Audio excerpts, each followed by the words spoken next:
subject was retrieved from grid section 15-8 by 4110 by a group of surveyors which include Norcus S-230-408 and 410, and Benson S-23-180-452. The subject was in a group of 4 found wandering the ruins at that location. The subject was the only one acquired at this time, as the surveyors were forced to flee with the subject after disabling it and securing it to the Quibbit sled. The subject attacked the surveyors prior to acquisition, requiring the surveyors to use force to disable it. The disabling process did result in extensive damage to the subject. The subject appears to be some sort of robotic device. Mode of locomotion is 3 legs, 2 more prominent than the others. Subject has 2 primary arms and 1 minor arm. The minor arm has attached a small beam weapon that it used to attack. The other 2 arms end in clamp-like manipulators. Internal power is an internal battery. Despite the clearly alien origin, the basic principles and designs are similar to human battery power storage devices. Control systems are still being investigated, but the output doesn't appear to be unusual, again, compared to human robotics. A future report will be compiled for the control systems after the microelectronics are fully mapped and studied. The subject appears to have extensive wear, and there are signs that parts have been replaced. This suggests that either it or another system has been active about repairs for the subject. The behavior of the subject also suggests that these robots are not automatically hostile, as the surveyors observed it and its compatriots for about 20 minutes before this one was turned hostile. The exact conditions of this change are not yet known. The group of robots appeared to be collecting materials from the ruins, using their energy weapons to cut as needed. The purpose of this demonstration is at this point unknown. The subjects did not appear to attempt to communicate. The subject, after the start of this attack, did appear to show some basic tactical ability, to the point of being able to severely injure Benson S-180 and Norcus S-410.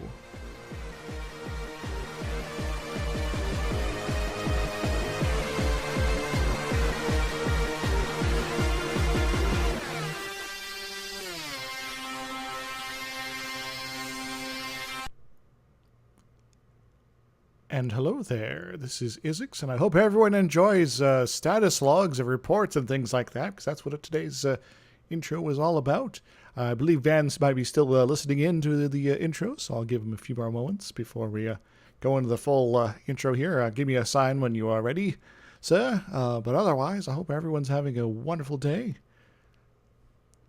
Yeah, pretty good. Good. Yeah, pretty good. Excellent. I'm just excited and eager to get back into this thing after so long. Glorious. Gepwin, are you having a wonderful day? Can't complain, except it's too hot and it's raining, and I don't remember what we were doing, and I think we just got to where my character was useful when he had to stop. But, other than that... We can't complain, yeah. I think we literally just landed on the planet, and, we were being greeted by a robot or something. I don't know. A robot we had to kill. Well, we might have to kill. I can't remember. Did we? Did we kill the robot, or was it about to kill us? Or no, I can't remember that. You had a scuffle with the robot. Van, cool. Are you there? We can't hear you, man. Here. Oh, there we go. Yay! Excellent. Are you having a wonderful day? I'm sorry for being late. No worries. We're effectively right on time, just short by 30 seconds. All right. I think I'm about set. So on to the main intro things here. So who are you guys? Who are these bad men I've joined with today? That's you guys. Yeah, I know. But who goes first? Shall I just butt in? Sure. More experienced players. Okay, right. Well, I'm playing my character, Alex Carter. Alex Carter is ex-military, getting on his little middle age now, but he decided after an honourable discharge from a training accident to get into a bit of private investigatory work. He's currently on a bit of a big case, which is still unsolved after all these years, but he's generally a good guy. little bit sort of not grizzled as such, but yeah, he's seen a lot of things. He's got a lot of mixed skills. He's not really a techie, but he does a bit of robots. He's not really a social person, but he can deal with people. He's not exactly a combatant, but he knows how to shoot a pistol. So he's a bit of an all-rounder, really. And I will pass the baton of showing off your character to the next person. What about you, Gepwin? Yes, I am playing as Simon Ignatius Xander III, and as the name suggests, he is quite noble. The gentleman adventurer who has decided to spend his golden years exploring this vast universe, finding strange and interesting planets. The advanced naturalist, scientist, explorer, etc. Anything outdoors, basically. Cool. Next. I'm Peter. I'm playing as Mal. Basically a hacker, techie. If there's a computer system attached to it, it's going to be interesting. It's going to be compromised pretty quickly, hopefully. Came from a rim world with a slightly poorer background. The investments all left, and they left all this nice equipment around, which was really useful for learning hacking skills.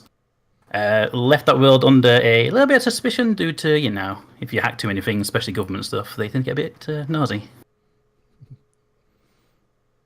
And? I'm Velding. I'm playing Detective Cash. Just a regular city detective from a corrupt city, currently on leave, investigating stuff. Do investigation, interrogation.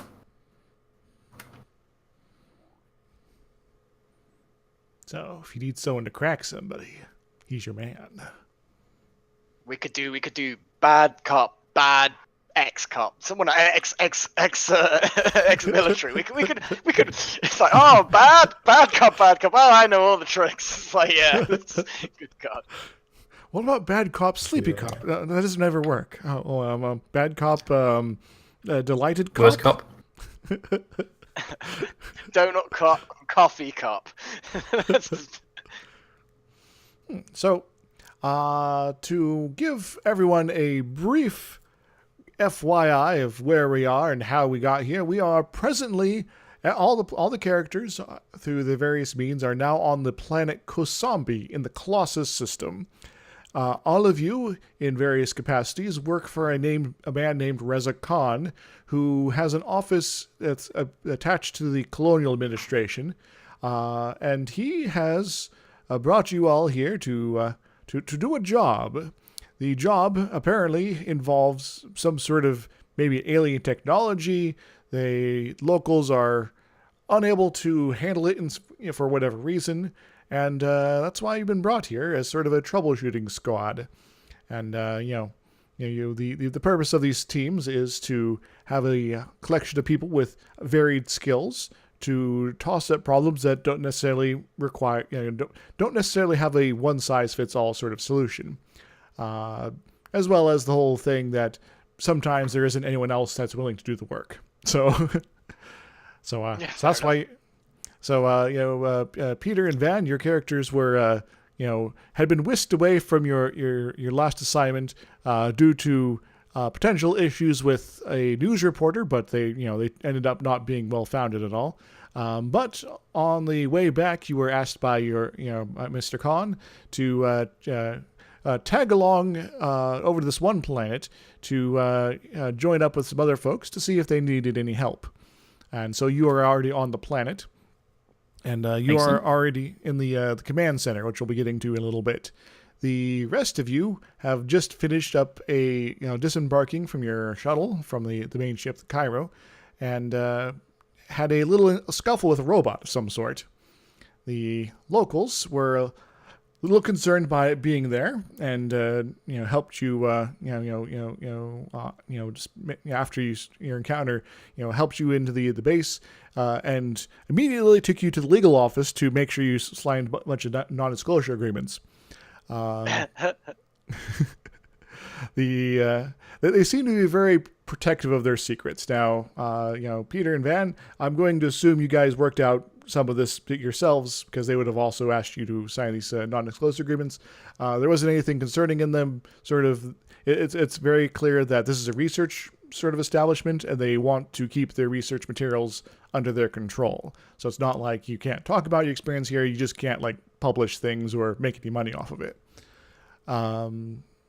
From there, you guys were basically finishing up with the contracting situation there. Eli, the NPC, was staying behind because he had some issues with some of the exact wording of one of the contracts, so he's going to be getting that sorted out with their legal department. So, you guys are ready for the adventure? Onward. Excellent. Indeed. Yes. To excitement and certain death. Yeah, so you all should be up to date on what's going on. So let's move you on to the big map for the base. So, Yay. yay. Domes. So this is a top-down representation of the Kosambi base. It is, dominated by several large domes. The various icons are to represent the various characters and things like that. So there's Hexlug, there's Scott, aka Jar's character, which is now an NPC. There's Simon, there's Alex, there's Eli, there's the mule, there's the cart. I can't move this cart. This cart still has the old permissions, I think. Oh man, I'm gonna be needing to fix this all over the place, aren't I? All Aha, I have control of my mule. right. Favoritism. Fucking favoritism. That's because it's solar powered. Is there someone missing? There's also Melisandre, the cyborg, who is staying on the ship, so she's going to be located here. And that's how things are right now. And I'm where on this? You are presently coming in from somewhere else command sometime. I've not put your Command icon zone. on this yet, so I should probably go Yeah, fix somewhere that real around. quick. So thankfully, I can copy and paste from the other map, so hooray! Hopefully. Sometimes it just doesn't work, so there you guys are. So There we are. So I'm going to go ahead and stack up the rest of you guys in, well, I guess, probably this location. Just to sort of starting positions. I know Hexlug's enemy on top, but don't mind me. Actually, Eli's staying behind for the time being. So, I got a description here, if you're ready. Everyone ready for the intro description here, for the base? Sky Yeah, okay. Right. All right. Give me one. Thus far, you have been escorted through a series of narrow corridors, one place to another. All standard fare. The kind of remote colony sort of thing that one could find on 1,000 worlds with similar places like this. However, as you are brought into the elevator, you notice that it is not simply a service elevator. In fact, it appears to have a bit of a design to it. Red panels, mirrors, and hard streamlines to all the important details. The elevator moves up only a couple of levels and opens, and you are presented with something a bit unlike anything you've seen before. You are under the main dome, which is mostly opaque from the outside, but from inside affords you a fantastic view of the deep purple sky of the Kosambi day. Around you are a number of buildings, almost like a tiny town or city, some of which go up a good number of floors. But that's not in and of itself unusual. It's a style that sets this place apart from similar bases on remote barren worlds. The streamlines, sweeping geometries, dramatic lighting, intense angles, and powerful forms are unlike anything of which you have seen in the real world, perhaps in some half-remembered movie or gaming experience, but never with your own eyes. To those not native to the 34th century, the style at play could be called Art Deco. The air here is held at a perfect temperature. There are dozens of people walking the avenues between the buildings, some conversing, others not. As below, there are only two phases really at play, one for Norcus, one for Benson. Some old, some young, but all with the same basic features. Dressed in a mix of outfits, some utility-focused, others fitting the dramatic architecture, and still others wearing the form-fitting bodysuits and uniforms of the obvious security agents. Yes, Rock Fallon, I got a dramatic storytelling voice. So yes, welcome to I seem Kosabi 1. to have missed Norcus and Benson. Yes, Norcus and Benson are the 2 citizens that live on this planet. They are a collection of people, technically. The way the rules work, as far as the Lanting Confederacy law goes, that if you are making willing clones of yourself, each one of those clones counts as the same person as you. So, all of these people are technically one person, even if they have separate bodies. God. Yep. Are they like are they hive-minded together, or are they technically You don't know. independent thoughts? Oh fucking hell! I feel like I should just pull a Star Trek and start commenting on how many identical twins there are. Well, feel free. Unless otherwise, interrupted, I'm going to slowly be escorting you towards the dome. So feel free to converse amongst yourselves. Well, I'm just going to be absorbing it, keeping an eye out for anybody who looks suspicious or otherwise paying a bit more interest to us than the average person, you know? That seems a bit ornate for a research station. Upon saying that, Yeah. one of your escorts, Benson, the lady, says, "Well, we've been living here a number of years. We've had time to decorate." I suppose creature comforts can be important this far from civilization. "Correct," says Norcus. Anything else, or should we get on to the main encounter here? Encounter away. I'm good. Yeah. So, you guys, I'll go ahead and arrange The it hell? on this. Enter the Definitely creepy at all. command dome. And Hexlug and Scott will be taking up the rear. So feel free to start moving around. This is a stairway up, so they recommend you probably just leave your cart and mule behind. That's fair enough. I'm sure it'll be fine. Everyone knows mules can climb stairs, but not go down them. It's definitely I think this person is a synthetic. I think that they're artificial. I mean, she probably doesn't know it, but you know. Well, you might be right after a fashion. It's a very distinctive character. So, Van and Peter, you guys are already here. You are hanging out up top. Hi, I'm surrounded by clones everywhere. Yep. Oh my, So, there's people having who don't been look here- like other people. When they walk in, I go, "Ah, new faces."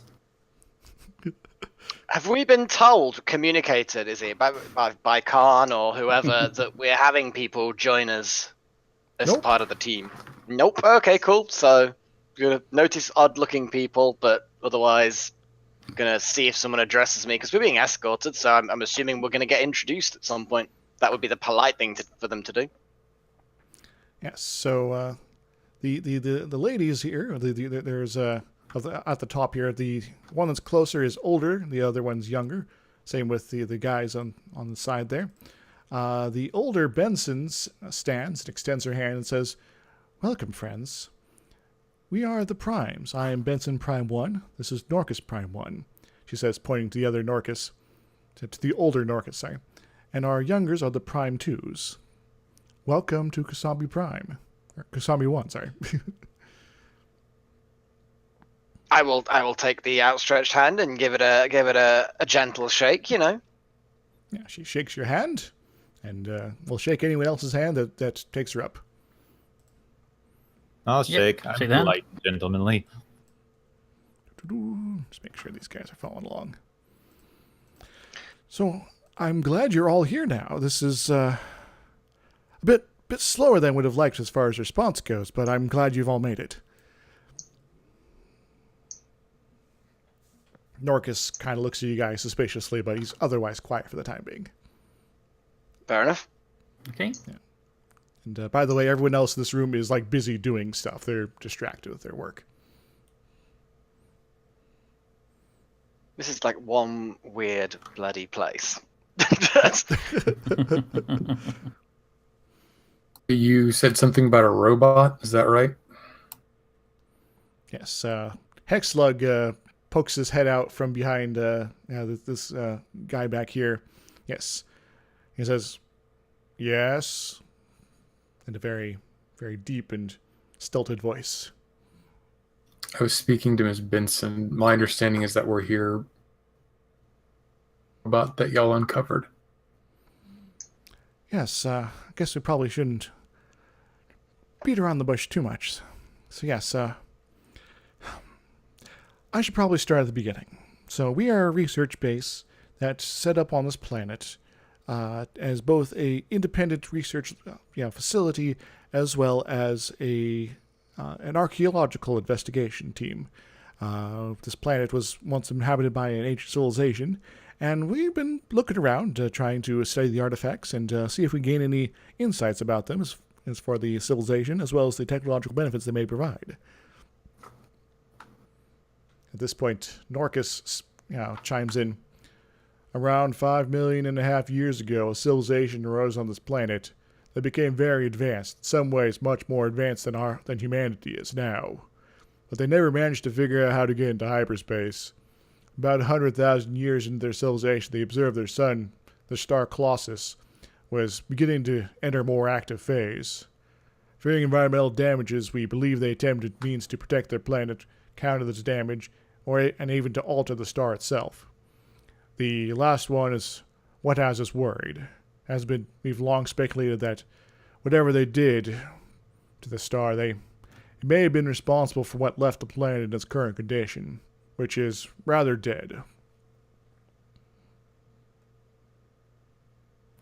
So you need us to track down this alien mechanical doohickey and turn it off. After a fashion, yes.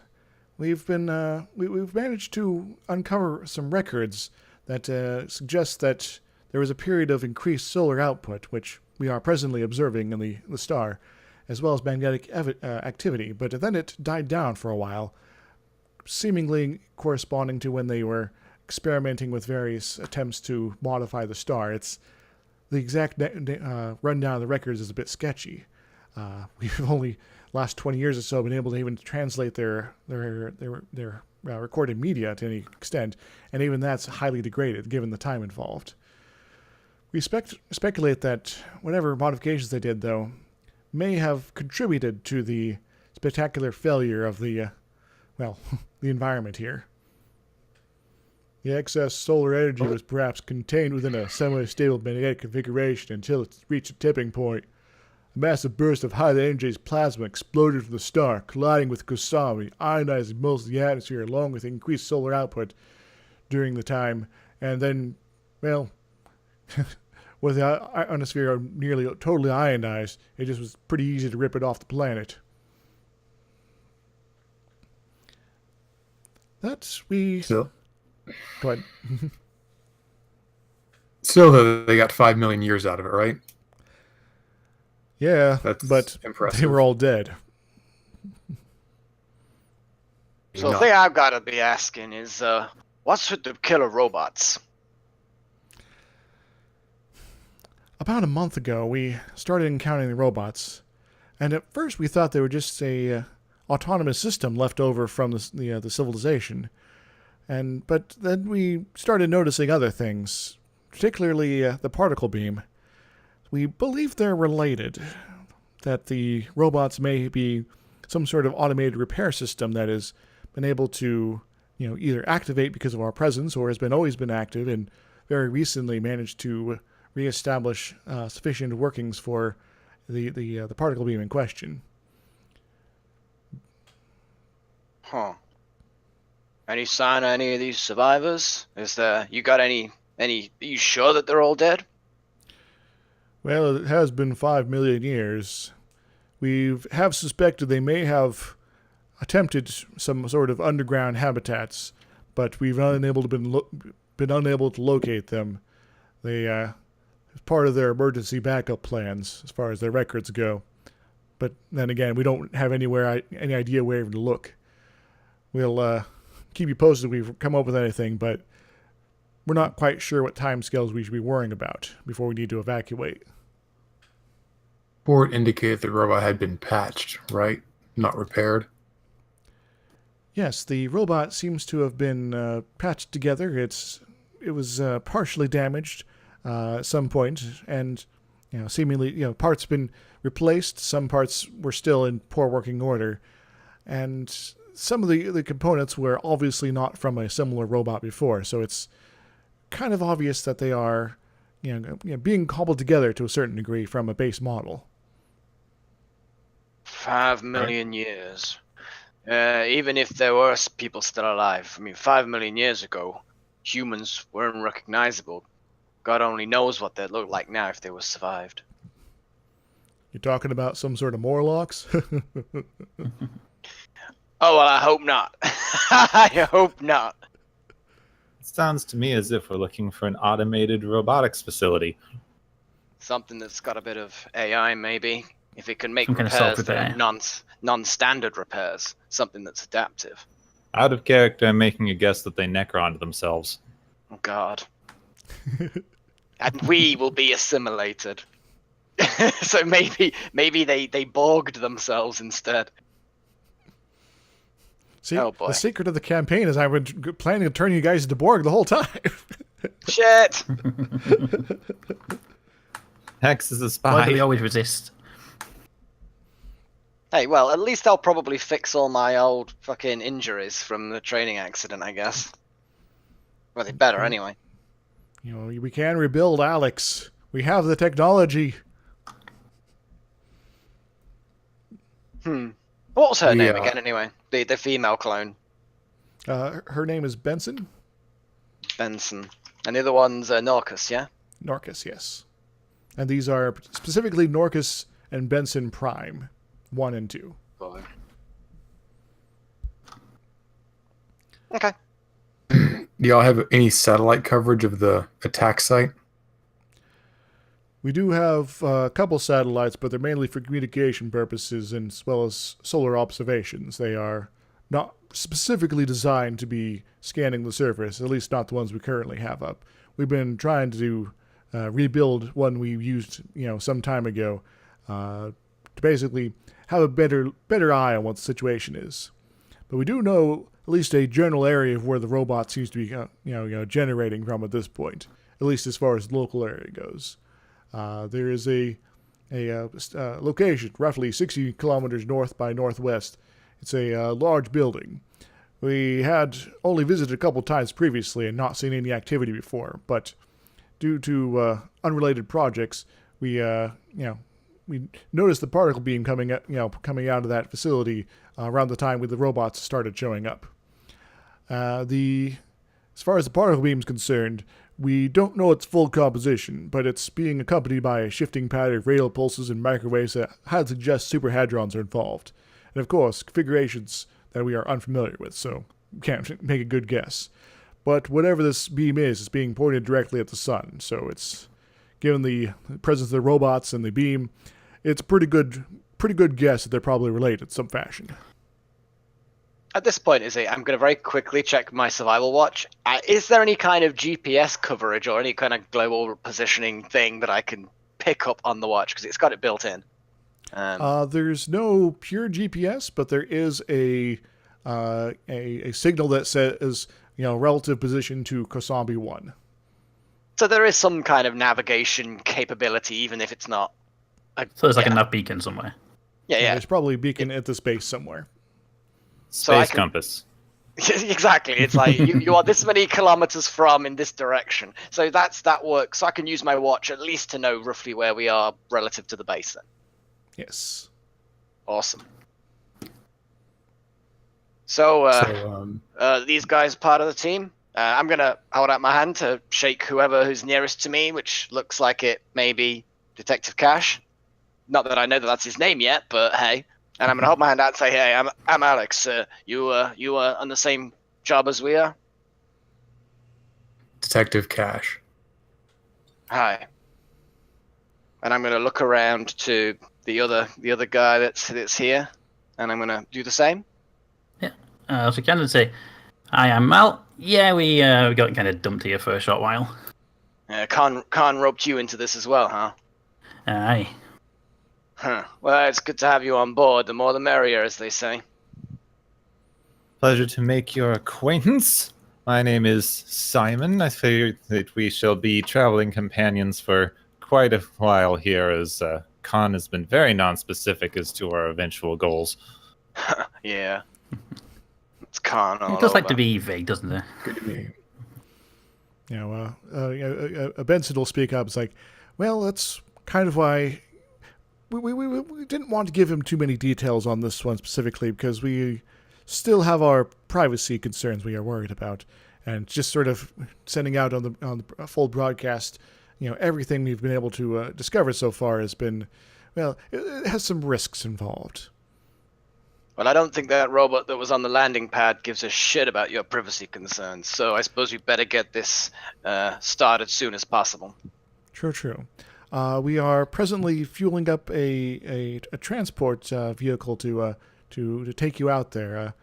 Alternatively, you guys can take your own shuttle. I don't know what its capability is as far as its range, but either option works for us. In the meantime, you are welcome to relax. We do have some a residence set aside for you if you are willing to, if you need to lay down or anything like that. But otherwise, we are basically just waiting for a final prep. That the surface is not exactly friendly. That's an understatement, says Snorkus. Right. So, one last question: why not just shell the building? I mean, you can do it from orbit. Blurry. Norcus looks around like he's looking for something. I don't think we have any heavy weapons here. Did you know any that's around? Charges. Bombing ancient structures from orbit is usually not the best archaeological practice. Also not recommended when you've got a beam firing at your sun, then you don't know what it does. Yeah. As long as Fair they enough. as long as they don't change their mind while we're inside of it, we should be good to go. Like anyone who's done all of that before. Reasonable. We did ask about the possibility of sending a military ship, but we were denied. So the location where the beam's coming out, is there any intel on the entrance to the facility? Is it accessible? Is it sealed? We have explored the outer portions of the building as well as some of the buildings nearby, but the present situation is that the entrance seems to be guarded. A collection of perhaps 40 robots is now patrolling that specific area. However, we do have an idea of how to get into the building, as we believe we've located a tunnel that can lead into the building from underground. There is a building not so far off that appears to have, as far as our last report from that location is, had a tunnel system that would lead to the central building of the complex. Huh, Well, that tunnel sounds better than 40 robots. Yeah, makes sense to me. We've already set up a small shelter there outside the front entrance. It should be hard to miss if you are heading that direction. Well, I'm hoping that along with your shuttle, you'll get us a pilot who knows the area. Oh, naturally, we can send along Benson M12 and Norcus M46 if you like. Is there anything else you're going to be needing before you get on with this here? Access to your data on the civilization. Oh, of course. We can have that queued up on a monitor as presently. She waves over to one of her clones, and they get right on it. And soon the computer, let's say this one, has a large database now accessible upon it. All right, I need to look through that. I think I might have failed my archaeology roll. Well, thankfully, I'm giving you a +3 since it is rather extensive database. Yay. I can't remember how the skills work in this. Archaeology is skill 9, IQ -1, points your, 2. The skill level is what you should be rolling under plus whatever bonuses. +3 would be 12, so you still failed. Oh, well. I'm a very bad archaeologist. That was a really bad roll.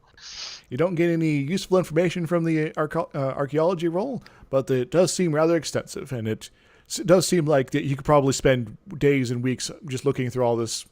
But getting any good insight just on a quick notice like this is not going to be workable. Is there anything about their computer language that would help Null interact with their...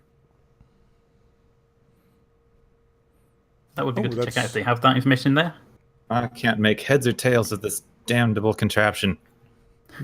Blame the computer. That's it. That's it.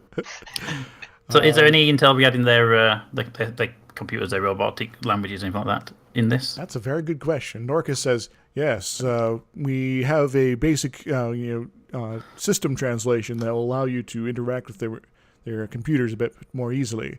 I can provide you the information and any necessary equipment for that. And he looks to one of his clothes. Great, thanks. And they start getting that sorted for you. The equipment is basically an adapter and a software upgrade, which you can note down as need be. Yeah, okay. That's a very good question. I was hoping someone was going to ask that. I'm going to ask if we can get some, because it's going to be cold, so we're going to get any supplies and things like that for dealing with the thin atmosphere and the low temperatures. Naturally, we do have a couple spacesuits, but usually when we go out, we simply have cold weather gear as well as oxygen masks. The atmosphere is very thin, but is not totally deadly. You just need to watch out for your temperatures and your oxygen usage. So we can provide that for the whole group if you like.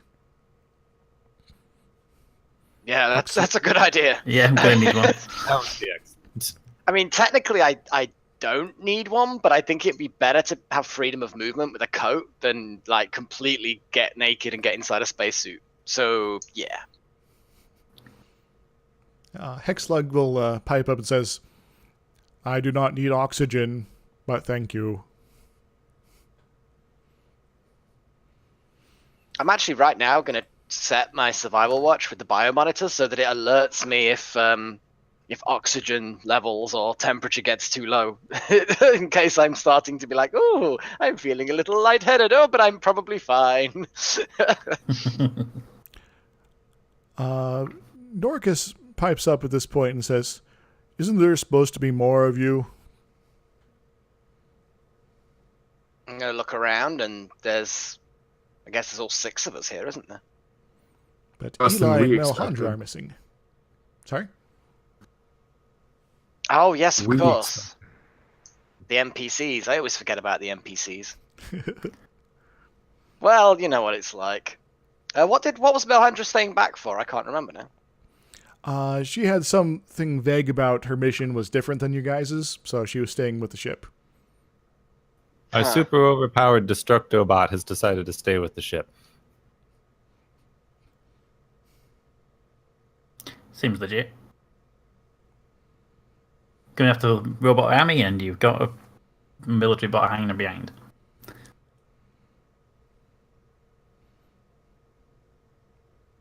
And there's Eli who's still down in contracting. But Peter and Van doesn't know about him yet, so... Fair enough. Well, unless anybody has anything else they want to learn here, I wouldn't mind getting over to ruins. Yeah, once the ship's all fueled up and you got the pilot ready, let us know. How long will that take, do you think? Probably another half an hour. It was damaged last time we went out. The robots again. They seem to be most interested in our technological materials, but they still attack us occasionally physically. So they're like salvaging the parts, you think? We think so. In fact, it might be dangerous to be taking your robot friend here. He started motions to Hex. And Hexslug's like, I'll have to think about this. Yeah, we don't want them kidnapping you and disassembling you. That'd be you wouldn't enjoy that.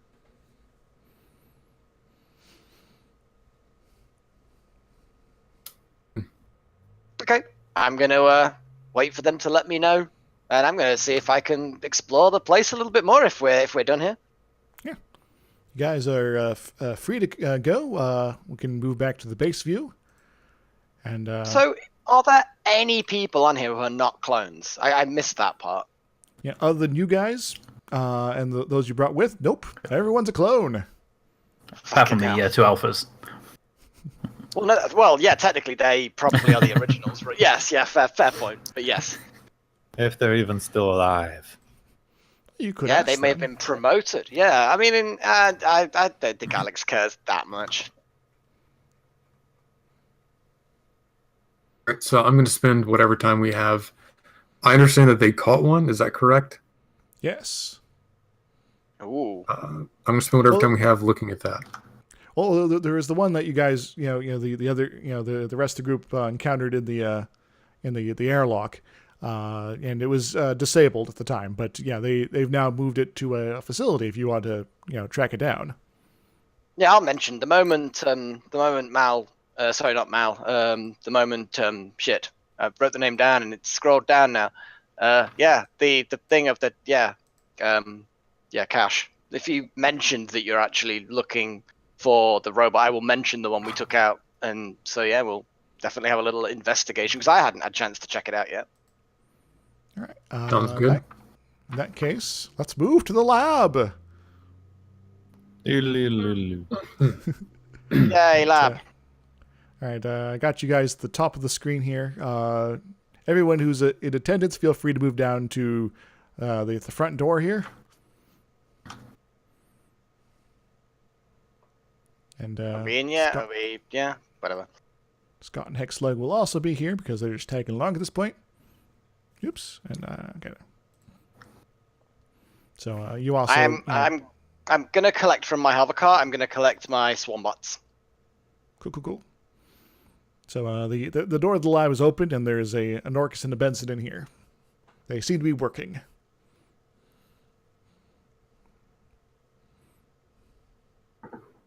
Knock. Cool.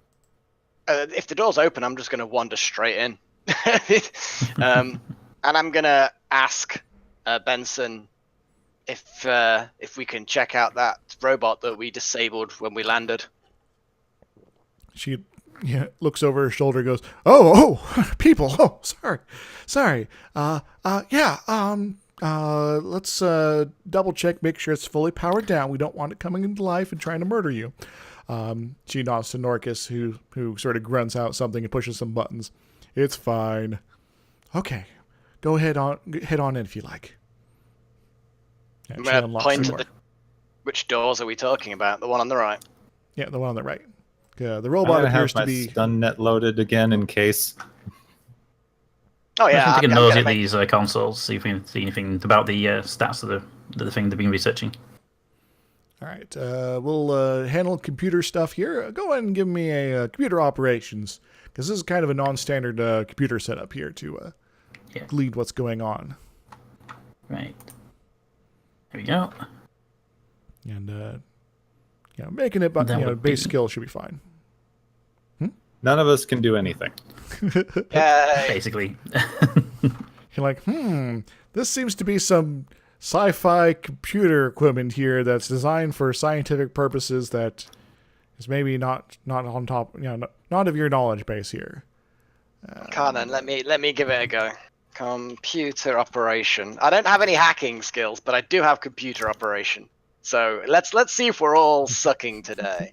Van, what was your skill? There we go. Oh my god, look at that! I rolled really awful as well, a 6, a 4, and a 5. So I'd failed on my my 14 on computer operation. I failed as well. Maybe I can archaeology at the ancient warbot thingy. Yeah. Go for it. It is technically from a lost ancient civilization. Haha! Made it by even. All right. Well, I'd say that Simon is able to garner that this robot, given habits of civilizations of various sorts, it probably was designed in the general form as those who created it, which suggests that given it has three major limbs, sort of going on for arms and legs, that those creatures probably also had 3 arms and 3 legs. Makes sense. It's an alien android. Yes. Yay. I'm going to get my little swarm bot hive out, and I am going to unleash the forensic bots upon this thing. All right. As you get working on that, Gepwin, Simon also can garner that indeed some parts of this are much newer as far as being part of the machine as others. In fact, there is noticeable mismatch of paint jobs, as it were. It's like, oh, I'm going to take a paneling off this car and put it on this other car, despite one being blue and the other one being green, sort of situation going on. You could also identify in a few locations, kind of hidden out of the way, what looks to be some sort of serial numbers, but they're not in a language you understand. Ancient alien serial numbers. Yep. Well, Or name tag. Yeah, it would we make know? sense. It would make sense.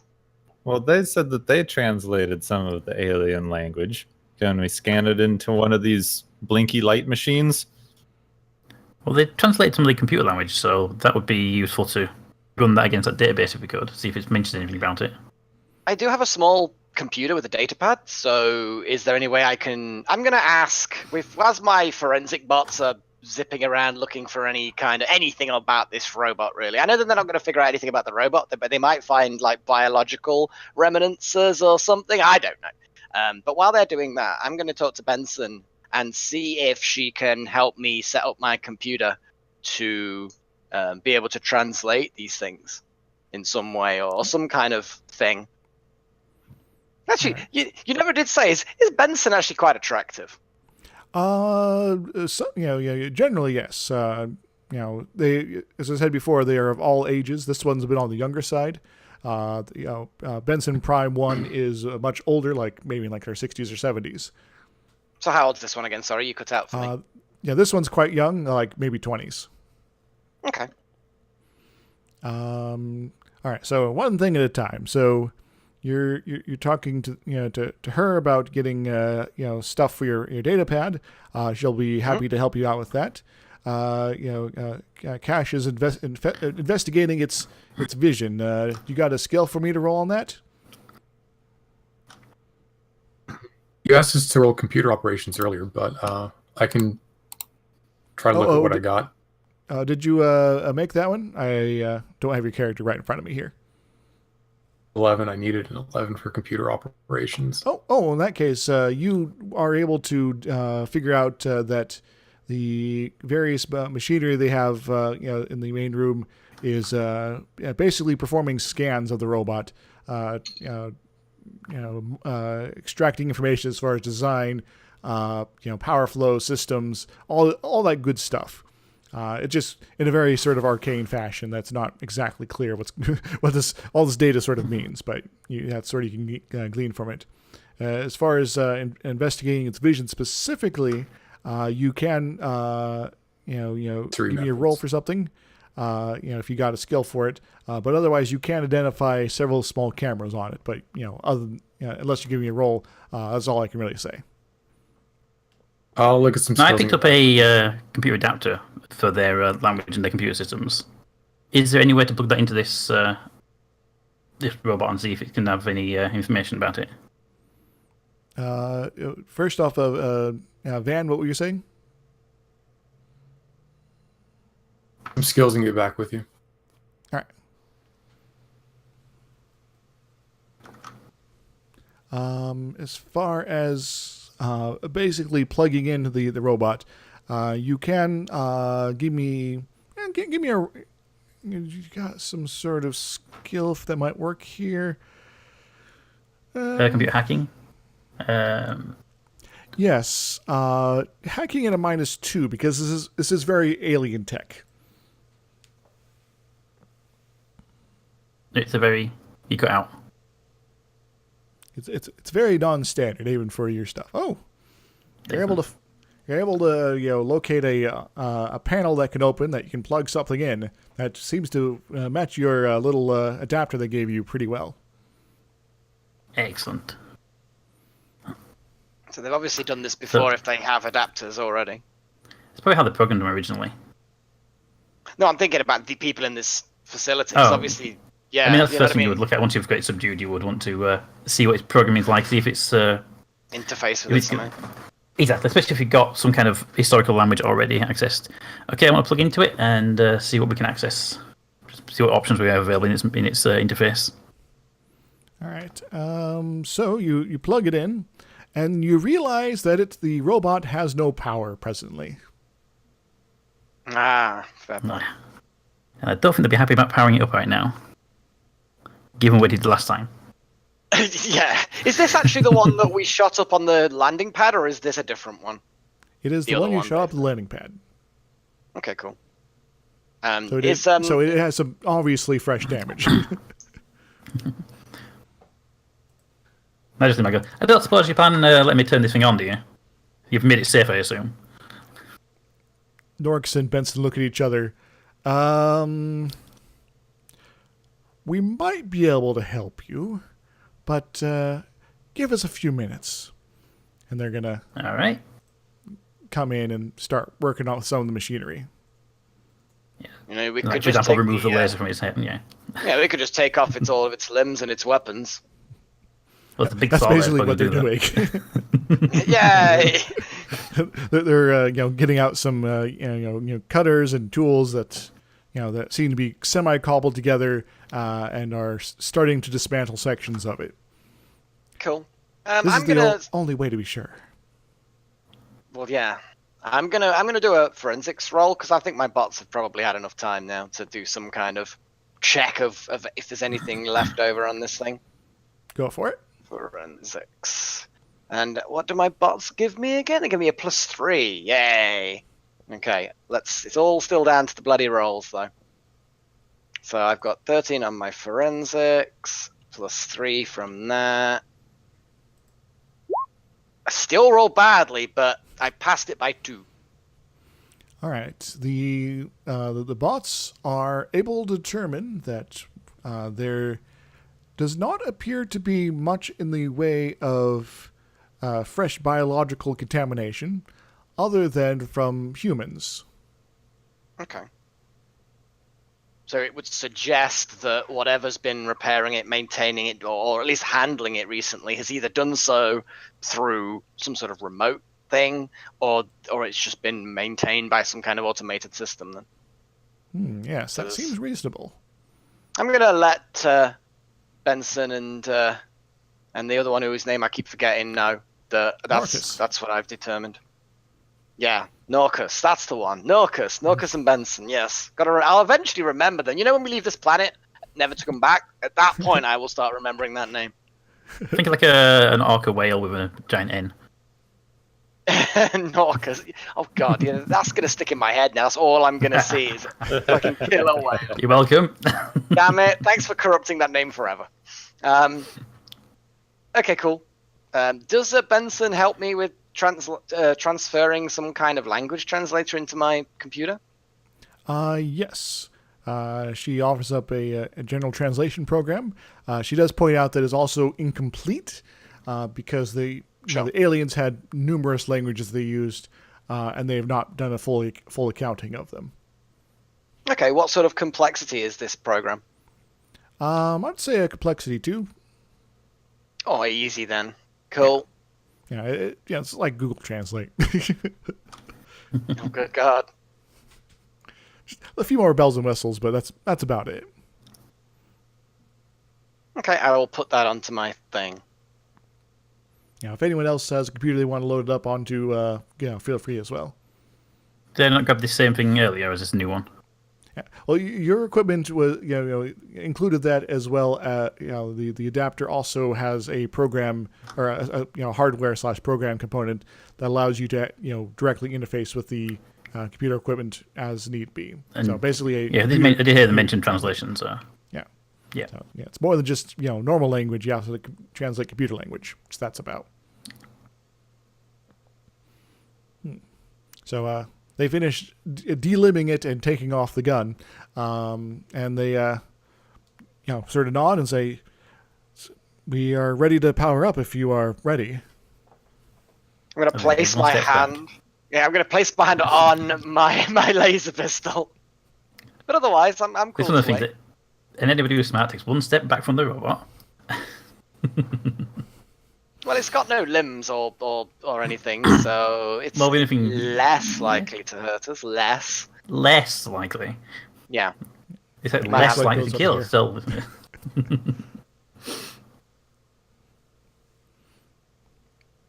Ready, everybody?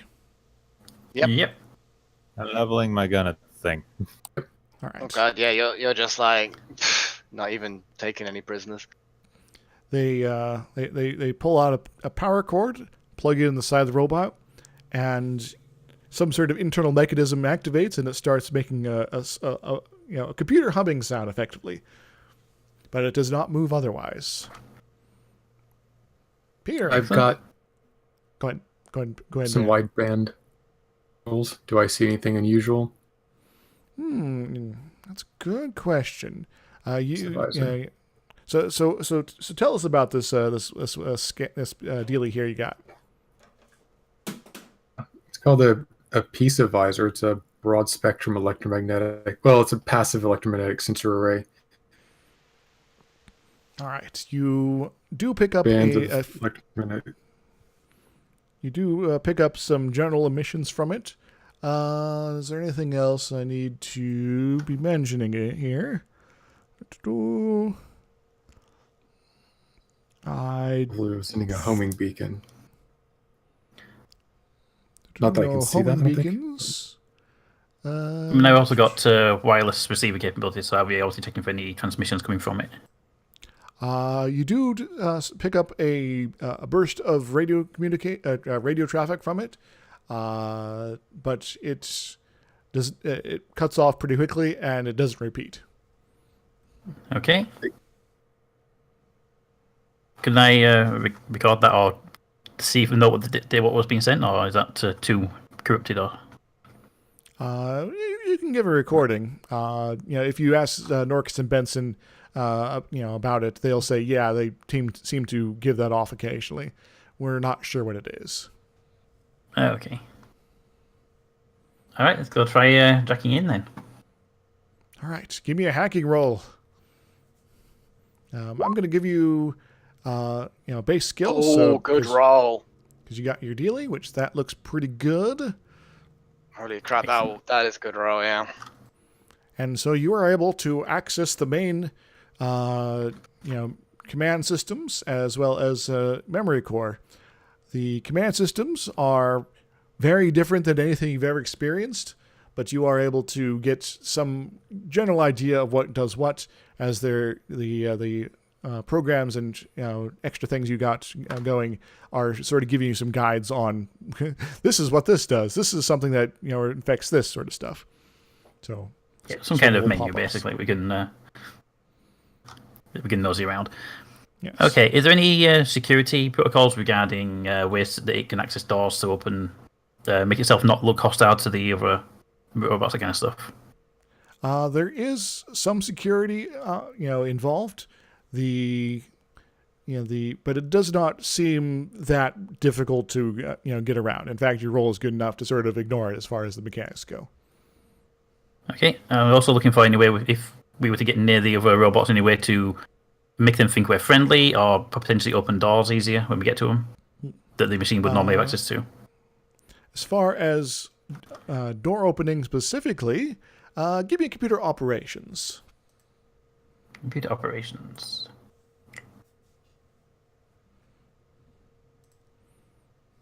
Okay, and is that the SL column for the roll? Yeah, yes, SL. So that's the skill level. Yeah, so that's clear by 2. All right. So you are able to locate a protocol for some sort of automated door. Apparently there are certain doors that it can interact with somewhere that have an identifiable symbol on it. That's sort of a funky triangle sort of design. So you should be able to locate. It's something that should be visible. If you were to approach the door. So if we see a door with a triangle, we can try to open that. Good. Yes. And, what about not looking hostile to the others? As far as the not hostile, there's nothing that's particularly specific to that.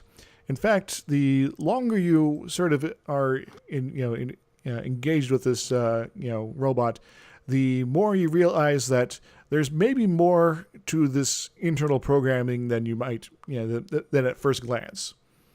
So it's looking a bit like a potential AI rather than just a program. Yes. Okay. Can I just quickly access what his current orders are? The current orders are to collect materials and repair friendly beings. That's sort of the best guess you can get for what these with the translation suggesting. Excellent.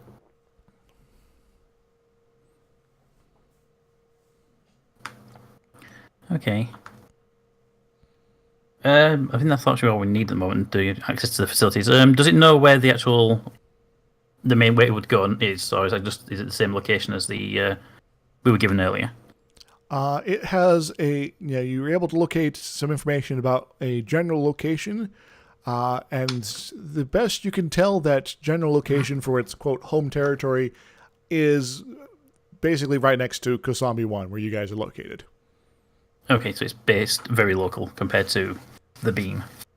Now, you'd also get the impression that this might be something that could be changed easily from an outside source. Sort of this is where you're supposed to be now. Okay, this is where I live. This is where you operate from. Yes. Okay, and I just want to see if there's any kind of like a chat system. I can just say hi and see if it responds. Just if it is an AI, it'll want to respond potentially. Give me another computer operations roll. This one's going to be a -3. Minus what? -3. -3. Computer operation. That would then be a fail. Yeah. Because I have 12. I have 12 on the operation. All right. You do locate what you think might be a interaction program, but you can't make heads or tails of it. Okay. In that case, I think I'm done. I will disconnect. All right. I let the Benson and Narcus know about the potential AI inside this thing. We've suspected something like that, but we've been unable to interact with it directly. If you got any insight on that, we'd love to hear it. Just while I was in there was definitely something watching what I was doing, reacting a little bit. There is an interaction program, but I couldn't figure out how to use it. We'll keep digging. Maybe we'll have more information for you at some point. I do let them know that they confirm that the objective is just to collect materials and potentially self-repair its friends. It's not. It confirmed it isn't default hostile. Great, we got a large gray goo situation of sorts. Fun. Scott is investigating wherever the hell this is. It's a chemical shower. He accidentally pulls the lever and suddenly is very wet. He doesn't look too happy. This is unfortunate. Dorcas goes over and says, oh, damn fool. Let me take care of you, all right? And Dorcas is going to proceed to escort Jar out of the room to get him tried off. Never to be seen again. We'll see. Hexlug's still with you.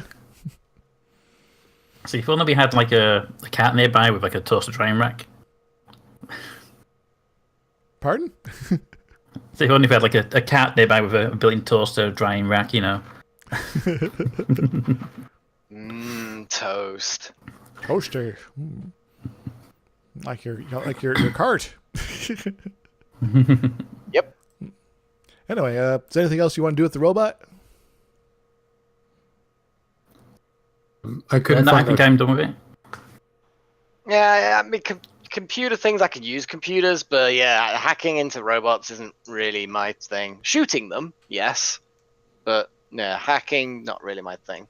As long as I can test out the translating software that I've got on my computer now and see if it works on some of the things in there, then that's all I care about is just testing to make sure I've got that down. Well, you can locate some of those serial numbers to give those a test real quick if you'd like to.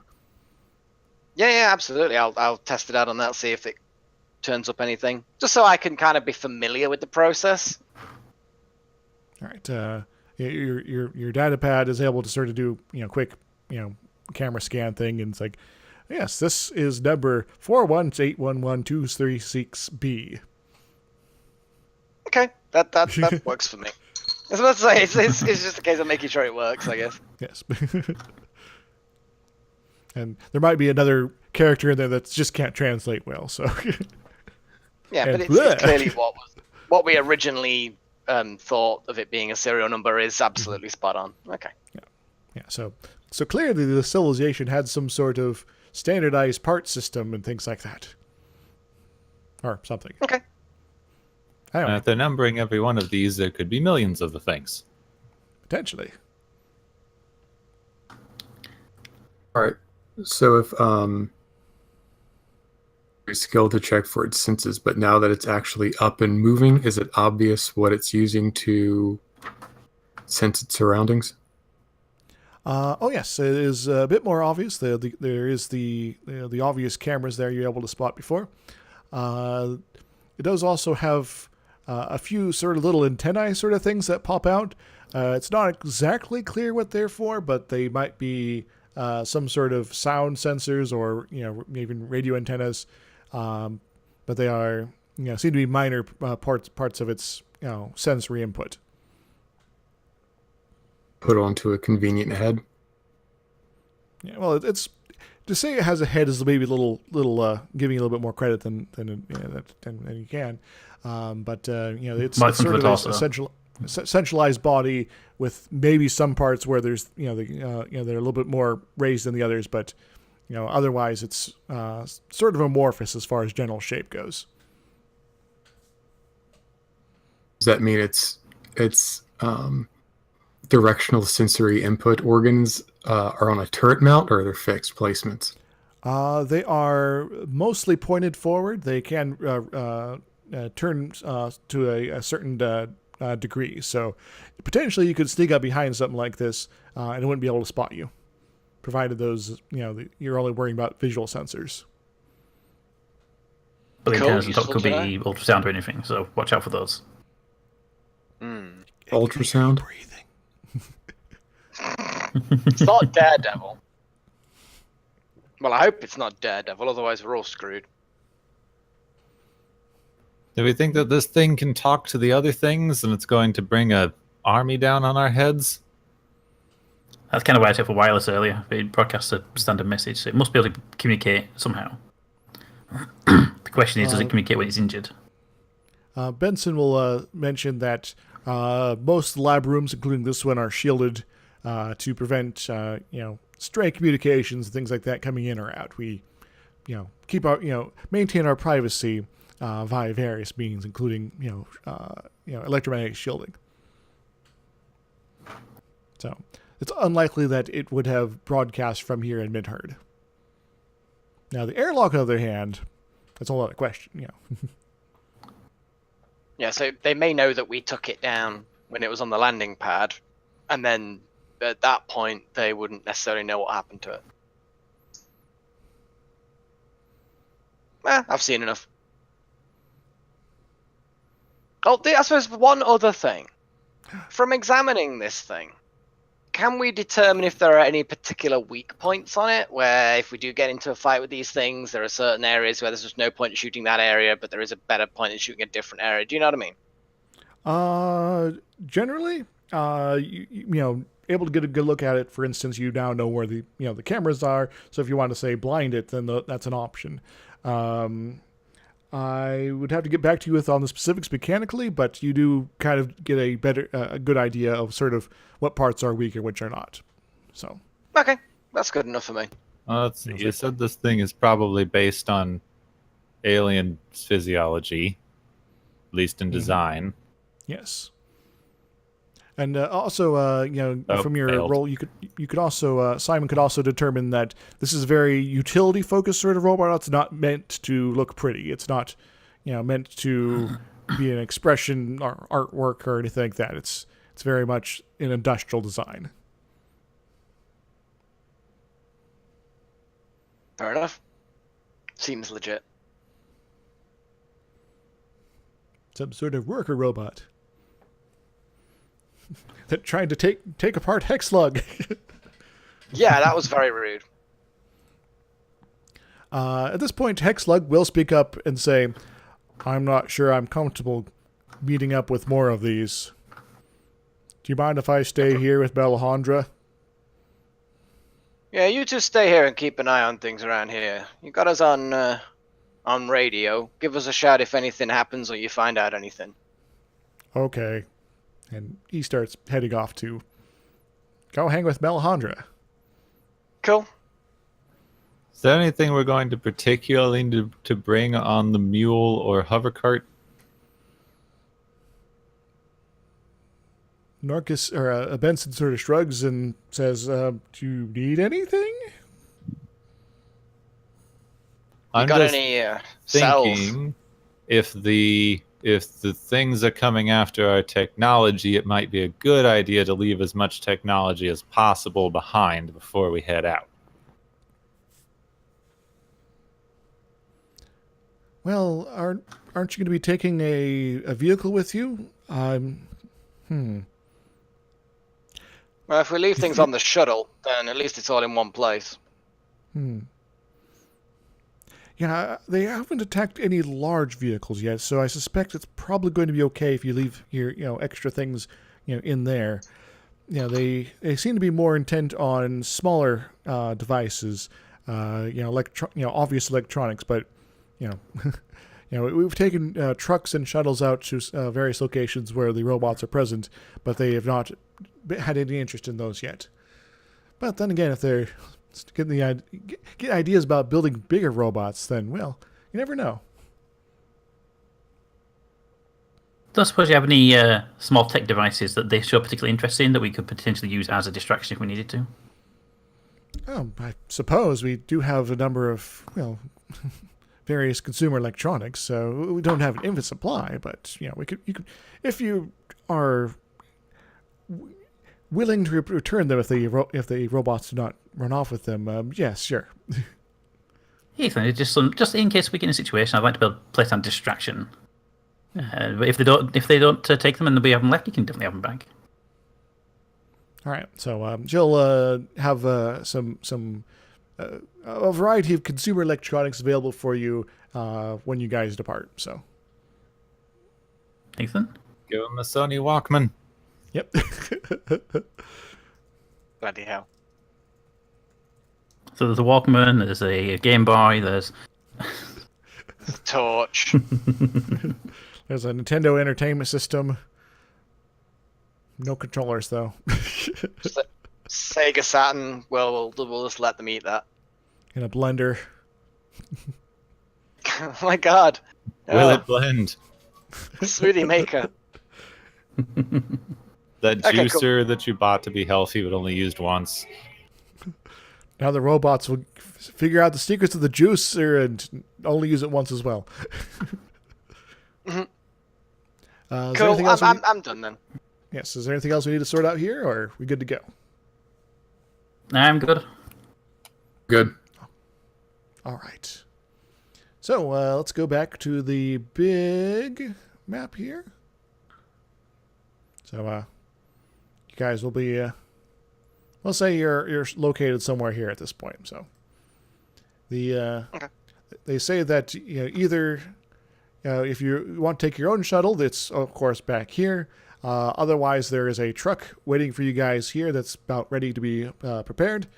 And you guys can probably head out anytime you like. I'd say we take the truck. I don't want to have to pay Khan for a shuttle. All right. By the way, as you're getting on your way, you do get a message from Hexlug. He probably calls up Simon in this case. He says, and by the way, you run into Eli, who's being escorted by an Orcus on the way over, and Hex calls in actually to him because that makes more sense.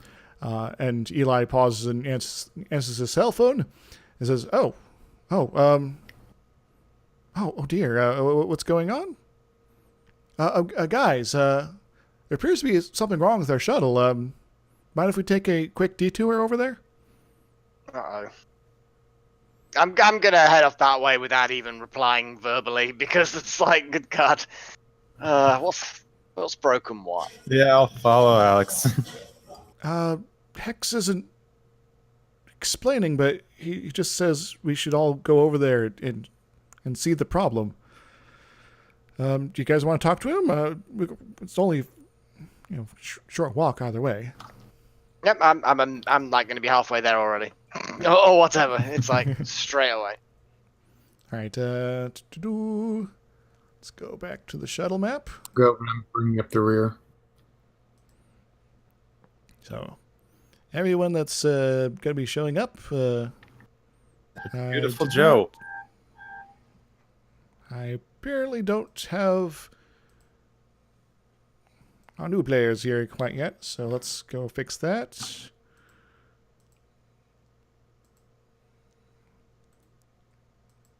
There you go. Your crazy circle keeps growing bigger. So, Scott's not there. Hex is hanging out in front of the thing, and there you are. And Melahar I'm just hanging out at the back at the moment, just dozing. All right. So, Norcus and Benson are kind of looking at each other, kind of concerned. And if they're asked, they're not sure why the robot is freaking out. Okay, I'm gonna see what's up with Lug. X, are you trying to master humor again? No, not right now. You should really look at this, though. And he goes to the airlock and into the shuttle. Okay, I'm gonna follow, and I'm gonna have my palm of my hand on my gun in case something bad happens. Why have we got Flash? In the the fuck? I have a distraction for you. What was that? I'm just gonna wait outside, as one of my coworkers by the name of Bittenbinder might say, street smarts. Cool. Get into the strange vehicle with people I don't know. We have candy.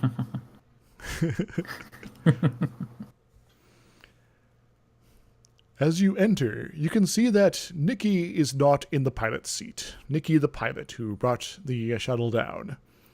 But you can see that there appears to be someone in the first row sheets under a blanket. It's reclined. You can see that Nikki's ridiculous helmet is on the floor next to the seat. However, being led on by Hexlug as you approach, instead of noticing the sounds of someone snoring, your first fresh observations is the smell of blood. Oh fuck. No, not beloved character that we remember. What was his name again? Bob. Nikki. Jerry, Nikki, Bob. that was it. Anyone but Bob. Okay, I'm gonna go up and I'm gonna make sure that nobody goes near the scene. Because I'll just lean back and go, Cash, detective. You might want to see this one. I'm gonna get my forensic butts out, and I'm just gonna see what I can figure out what's going on in this. Just wild guess. Do they have weird cryptic designs carved into their body that are somewhat reminiscent of something we might have seen on a space station? Mm-hmm. Yeah, so, getting closer, you can see that the blanket has large stains on the front. The pilot's eyes are open and her mouth agape. Her throat is clearly slit. You can also clearly see on the upper part of her face is carved an intricate symbol. the general shape and style of which some of you recognize from your encounter on the space station Greenhaven. Yeah. It's the Izian symbol for control, I believe. Eli is like, what's going on? I hope you got a strong stomach. Speaking of which, does that trigger my squeamish or not? That's a good question. So It depends, because I'll probably just pull the blanket off. I'll probably just, because you said it was covered up, did you say? Yes. Yeah, so it said it was a sheet with blood on the front. Yeah, the blanket's covering most of her, but not her face. So And this has been placed by somebody else post murder. I'm gonna perhaps. I'm gonna leave it alone. Give your forensic roll as well. Peter, give me a squeamish roll. Oh God. Squeamish is. So you beat your control roll of 12, which means that you might be, thrown off by this, but it's not like panic mode time. So, Excellent. Okay. I think I need to roll for Eli as well for something. Yeah. No, the nervous stomach doesn't quite apply here. Yeah. Sorry. I'm gonna call out for Detective Cash, see if I can get his attention on this while the forensic things are going. I've got a good roll. I beat my thing by 5, so that's a good roll. Haven't touched anything yet. So, Cash, are you coming in, or are you staying out there? I'll look inside. It looks. Go ahead and get in.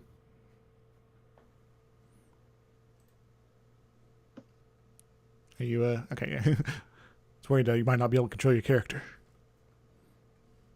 You're upside down now. So you observe. You can observe there's a bit of a scene up front, and Hexlug's sort of waving his arms around in a sort of panic mode.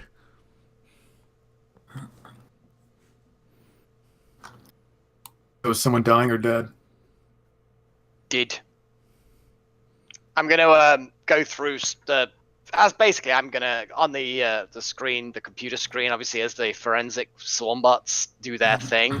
I'm literally just going to sort of share the screen with Cash, because if he's a detective, then he might have an insight on some of the results.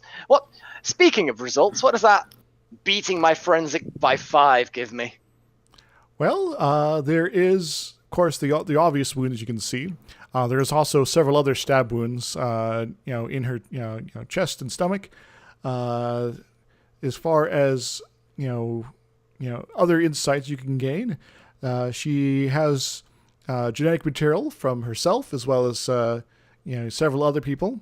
From your own experience, you can tell that some of this, most of this is just like trace amounts from being in the same room as you guys.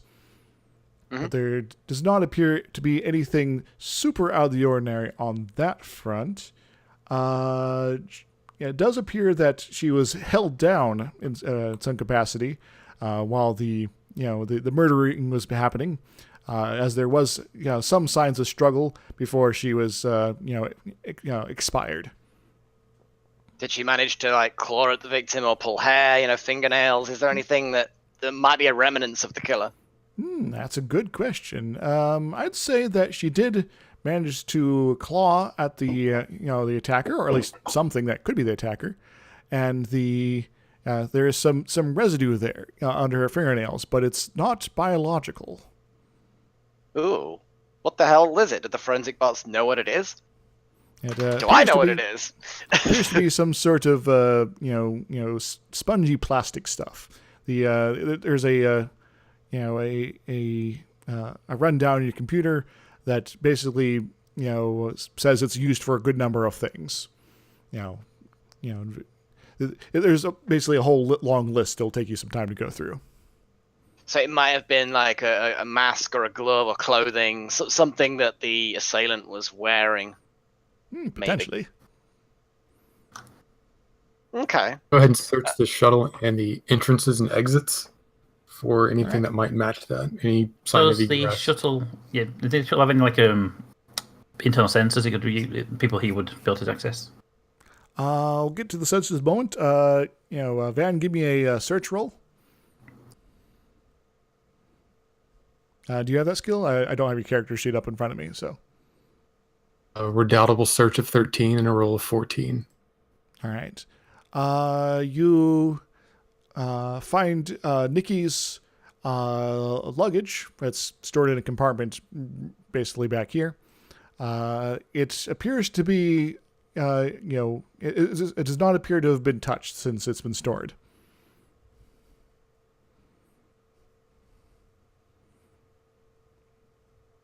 I'll examine it.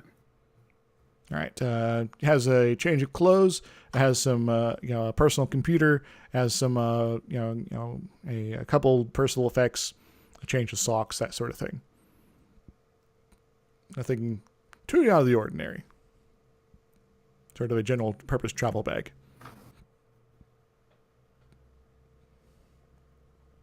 No spongy plastic stuff. Nothing that seems quite obvious, no.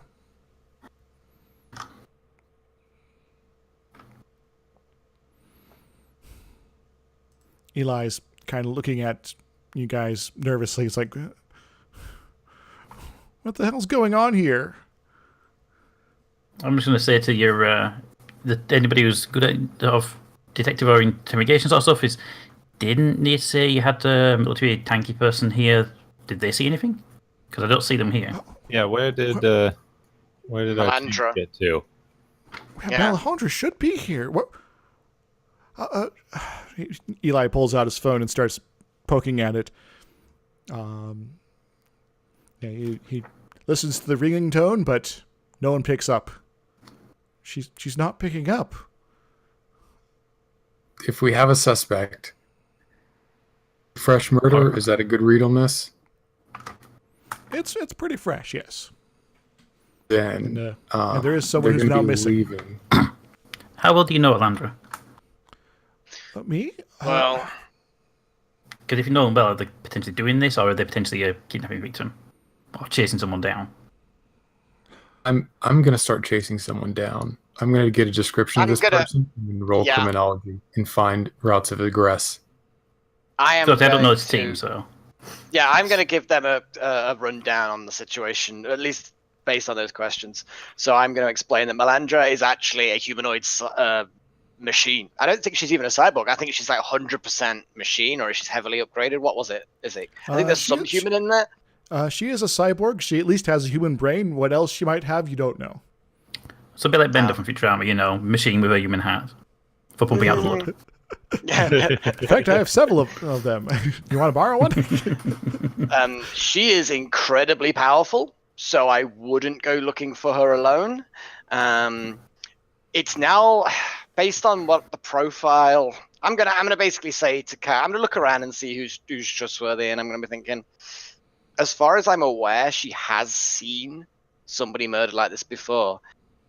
I'm beginning to think that it's she's definitely a possible suspect. I don't think someone's going to be able to kidnap her easily unless they found some way of just like remotely shutting her down. So if she's not around, and that is connected to this murder, then she's definitely a suspect. Otherwise, maybe she's been disabled and taken away. Can I move Izixs? Can I move my forensic bots to try and find traces of Melandra to see if I can find out where she's gone? Now, there is some trickiness to a degree that, as far as leaving a obvious trail of biological matter, that isn't really going to work with her, since she's her exterior is almost entirely artificial. However, you give me a forensic roll. Oh, shit. Do I include my forensic bots advantage with this, or just yes, flat forensics? Well, actually, this is sort of an intuitive forensics thing, so I'm going to say just your flat. Just my flat forensics roll. Okay. I'm not bad with this. I'm not bad with this. I failed it by one. Van, do you want to be helping him with this? Do you got a forensics? Yes, help. Criminology to predict the behavior of a criminal. I rolled 11 out of 11. I think that might be enough to help Alex figure this out then. So, if Melisandre is a big cyborg type person, if she came down on the ship, as she most certainly did, she may have left some, interacted with her seat in some capacity and left some sort of, hint of the material she's made out of. You could potentially, investigate that specifically to see if there's any link to, other things you might be able to observe as far as trying to track down a trail. Yeah, I'm going to do that. I'm going to get the forensic butts on that and see if they can pick up anything from her seat. All right. Okay. I would probably also recommend anyone who has who can identify her, maybe speak to Norka or Benson. Benson. Betson. Maybe you can use their sensors inside their own station in case she's inside.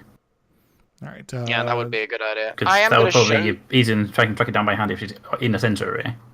I am going to bring up... Okay, go. As far as sensors go, there was not any running inside the shuttle, and in fact, there is only minimal sensors there, basically to make, it's like, is there someone alive here? Yes or no? And that's kind of, it doesn't work half the time and has to be turned on. It wasn't. So, as far as I can figure that would be the case of a small shuttle. So you can go and talk to Norks and Benson about interacting with, base sensors as well. Not to rewind time, but as soon as my character is aware that we have a suspect murder scene, I'm going to formulate a plan for the most efficient way for them to get off of this station, and I'm going to chase that person down. All right. Before, because things are getting ahead of something that I wanted to do ages ago, and it's a very simple thing. I'm going to bring up on my computer pad before everybody leaves and bring up a picture of Melisandre. No doubt I will have picked up some picture of her at some point. Oh, yes, you guys got a dossier a while back. Yeah, so I'm just going to show everybody the dossier of Melisandre, and I'm going to remind people that at the moment, we don't know if she's directly involved in this. It's suspicious, but let's treat her as a suspect, not a criminal. But do not approach her on your own, because she's very powerful. So everyone's informed what she looks like. She's also quite obvious that she's like, 7-8 foot tall cyborg, in a building full of clones. Deathbot sort of thing going on. As far as ways to get off, out of the base specifically, there is, the option of taking a craft, either a vehicle, a land vehicle, or a flying craft of some sort, be it a shuttle like the one you guys have here, which would actually be the most obvious way to get off the planet since it's right here. The alternative is the obvious thing would have been to take our shuttle, right? Yes. But it'd been too obvious, especially with the body in it. The other alternative is to basically just leave the base. Just walk out into the middle. She's a cyborg, so she could just walk out and she wouldn't care about the temperature or the lack of oxygen, I suspect. Potentially. And if base security has noticed a 9 foot tall cyborg wandering around, it's probably safe to say they're not in the building. I haven't asked them yet. I forget, is it the language that the markings on the body is written in, is that connected to the culture that existed on this planet? Do you wish to inspect this one specifically? Yeah. Go for it. Woot, 1 under. All right. Given that you now have some exposure to the local language, you can say for certain that it is indeed of this planet.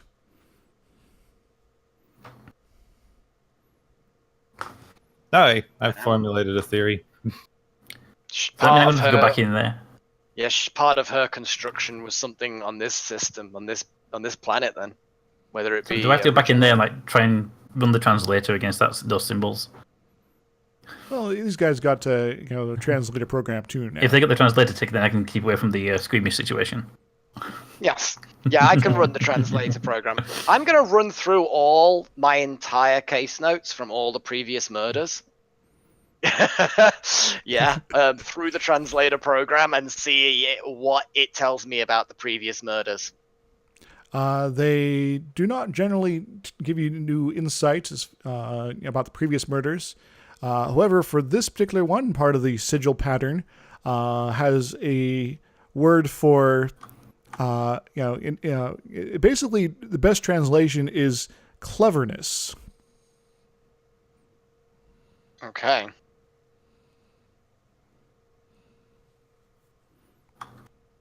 So, man, you're interacting with Benson up there, yes?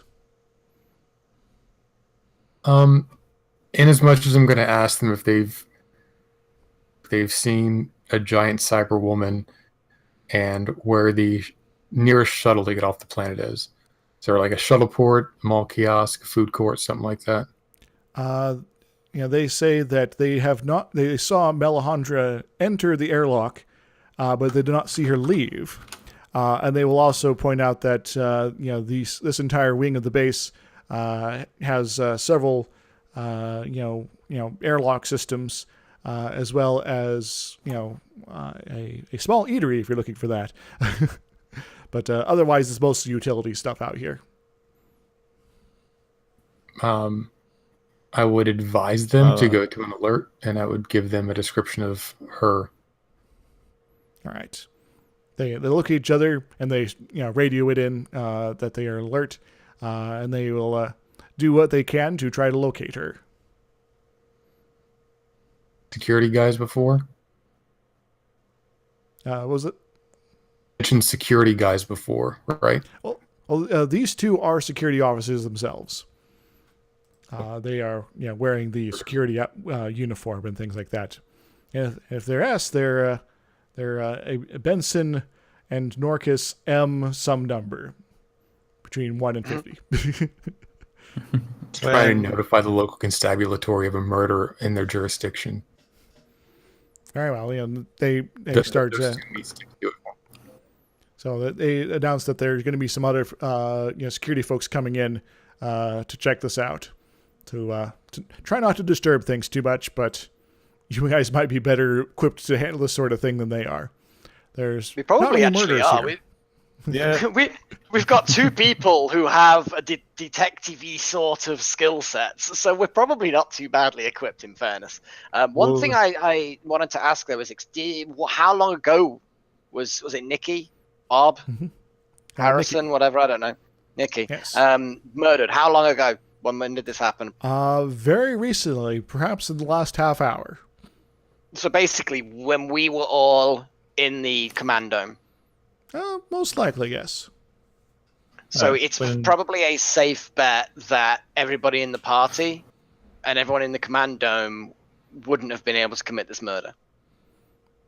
That's a pretty reasonable assumption. Whenever I get a chance here with everyone rushing around, I'd like to get an oxygen mask on. All right. Can we do like a lazy Susan person What? instead of... It's a spinny thing. Yeah. So you spin it, and then you get things off of it in sequence. But there's kind of I don't want to say an initiative order to things, but in order to things. Oh, I see. So we're not talking over each other.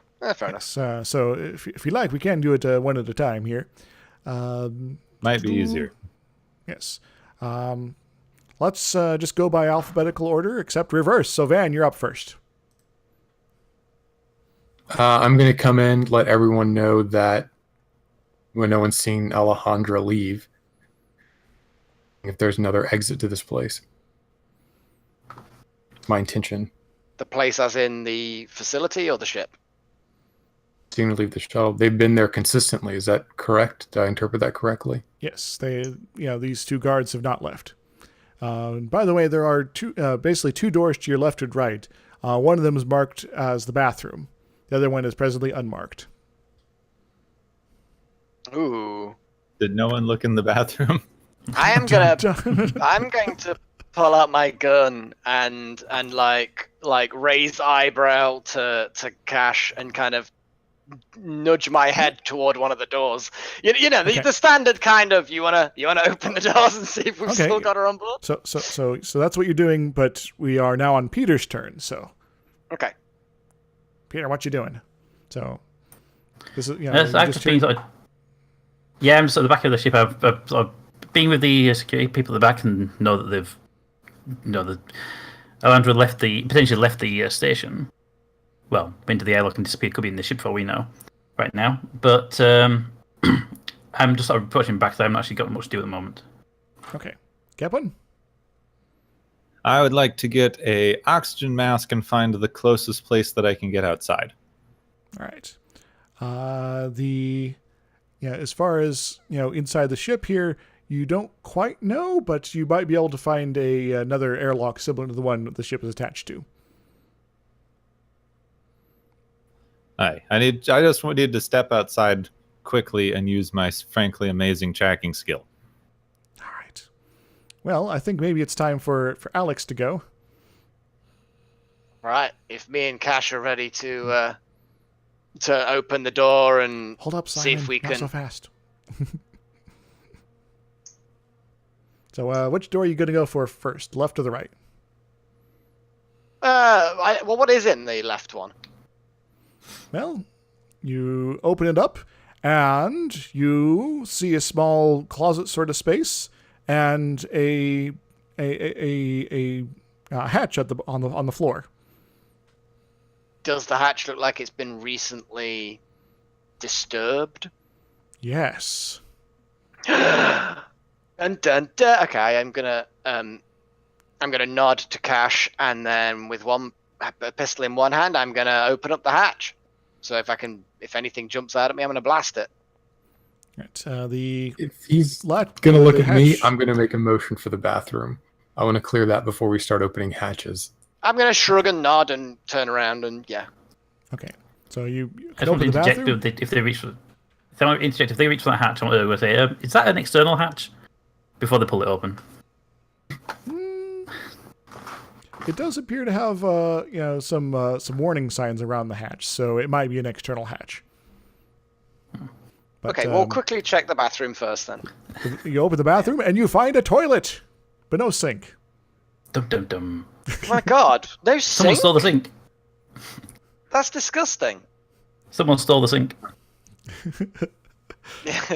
It's But another crime. We need to but put it- this in the list of crimes.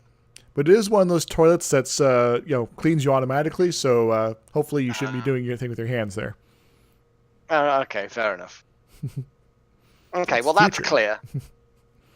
I mean, technically, some of my swarm bots can actually clean things. So yeah, I mean, worst case. So Need to hard there's that- vacuum. Pure right? hell. So there's this mystery hatch here. Go on then. What are the warnings then? Is it an external hatch? It I mean, does I have a say- space. I do have the spacer skill, so I probably should know. So give me a spacer skill.